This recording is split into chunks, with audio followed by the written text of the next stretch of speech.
Good evening বন্ধু বান্ধৱীসকল। আজি মোৰ ডে নাম্বাৰ 6 আৰু 7 হয় আৰু মই পোৱালিবিলাক যোনটো সৰু ফৰ্ডিঙত ৰাখিছিলোঁ তাৰ পৰা অলপ জেগাটো ডাঙৰ কৰি দিলোঁ আৰু মোৰ এই সৰু ফৰ্ডিংটোত বহুত মৰ্টেলিটি চান্সটো বাঢ়ি গ'ল, কিয়নো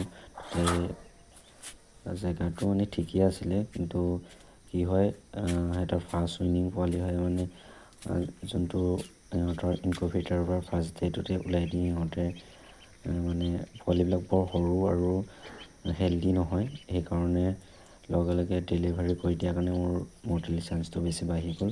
আপোনালোকে যদি পোৱালি আনে অলপ ভাল ষ্ট্ৰং পোৱালি আৰু ডাঙৰ চাইজৰ পোৱালি বাছি আনিব, যিহেতু সিহঁতে ফাৰ্ষ্ট উইনিঙতে ওলাই দিয়ে, তেতিয়া বহুত মৰ্টেলিটি চান্সটো বাঢ়ি যায়। আমি এতিয়া বচাবলৈ বহুত টান হয়, এতিয়া ঠাণ্ডা দিনত আৰু বহুত টান হয়। সেইকাৰণে আপোনালোকে পোৱালিবিলাক হেল্ডি ষ্ট্ৰং আৰু অলপ ডাঙৰ চাইজৰ পোৱালি বাছি আনিবলৈ চাব। কিন্তু তাতে হেল্ডি পোৱালিখিনি আপোনালোকে দেখিলে গম পাব, উইক পোৱালিবিলাক আনিব যাওঁতে গম পাব। ফাৰ্ষ্ট উইনিঙৰ পোৱালিবিলাক আপোনালোকে কেনেকৈ গম পাব, য'ত চাইজটো বহুত সৰু হয়, সিহঁতে তাতে কেজতে প্ৰায় পোৱালিবিলাক দেখিলেই গম পাব সিহঁতে ইমান ষ্ট্ৰং নহয়। অলপ ডাঙৰ চাইজৰ ষ্ট্ৰং পোৱালিখিনি আপোনাৰ দৌৰি থাকিব, প্ৰায় মানে ফূৰ্তি হিচাপত থাকিব। সেই পোৱালিখিনি সদায় ষ্ট্ৰং আৰু মৰ্টেলিটি চান্সটো বহুত কমিব, যিহেতু আপোনালোকে আনহেল্ডি পোৱালিবিলাক আনিলে আপোনালোকৰ লছটো বেছি বাঢ়ি যায়। মানে সিহঁতো এতিয়া মই 70টা আনিছিলোঁ, সেইকাৰণে 70টাত প্ৰায় 10টাটো মৰি গ'ল, সেইটোতো আপোনাৰ লছতে থাকিব। সেইকাৰণে আপোনালোকে প্ৰায় মৰ্টেলিটি চান্সটো কমাই কিনে আপোনালোকৰ প্ৰফিটটো ডেভেলপ কৰিব।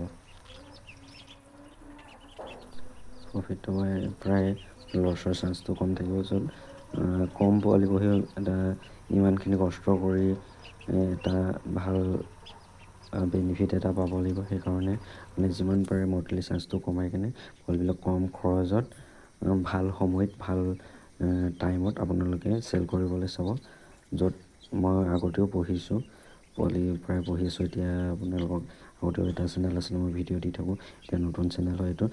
ভিডিঅ'টো ভাল পালে লাইক কমেণ্ট শ্বেয়াৰ আৰু চেনেলটো ছাবস্ক্ৰাইব কৰিব, মোৰ ভিডিঅ'বিলাক শ্বেয়াৰ কৰি। আৰু আগলৈ ভিডিঅ' পাব হ'লে আপোনালোকে চেনেলটো ছাবস্ক্ৰাইব কৰিব, লাইক কৰিব, কমেণ্ট কৰিব, শ্বেয়াৰ কৰিব। আৰু ডে টু ডে ভিডিঅ' মই দি থাকিম নিউ চেনেলটোত।